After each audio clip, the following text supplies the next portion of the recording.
Salman Khurshid Congress party నాయకులు, ముస్లిం సామాజిక వర్గానికి సంబంధించిన వ్యక్తి. ఆయన్ని కూడా ఒక టీంకి హెడ్గా చేసి ఇప్పుడు విదేశాలకు పంపించారు. భారతదేశం మీద పాకిస్తాన్ చేస్తున్న కుట్రలను ఎక్స్ప్లెయిన్ చేయమని చెప్పేసి ఆయన తాజాగా మాట్లాడుకొచ్చారు. ఏదైతే పాకిస్తాన్ కాశ్మీర్లో చేస్తుంది ప్రత్యేకించి కావాలని డిజైన్ చేసినటువంటి కుట్రలు, అదే సందర్భంలో భారతదేశంలో అస్థిరత సృష్టించే ప్రయత్నం చేస్తుంది. మా దేశం దాన్ని కేవలం డిఫెన్సివ్ మోడ్లోనే కంట్రోల్ చేస్తుంది. వాళ్ళు భారతదేశంలో హిందూ ముస్లింల మధ్య చిచ్చు పెట్టడానికి ఆ కుట్ర చేశారు, మతం అడిగి చంపడం అన్నటువంటిది. కానీ భారతీయులు ఐక్యంగా ఉండి వాళ్ళ ఆ ప్రయత్నాన్ని తిప్పికొట్టారు అంటూ తాజాగా ఆయన చెప్పుకొచ్చారు. I hope that we've got it right. I caught a bit of it.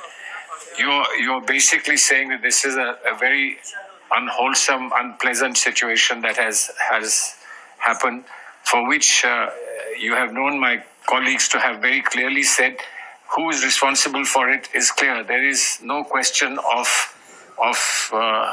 one and the other. It's all come from across the border.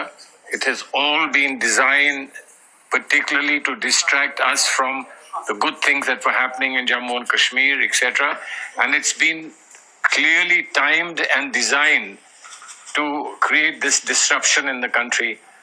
Fortunately, our country held together, and the solidarity that we showed this time throughout the country, but more so in the Valley of Kashmir, local people came out, shut their shops in protest, came out into the streets, would have been a slap on the face of people who thought that they could create disruption.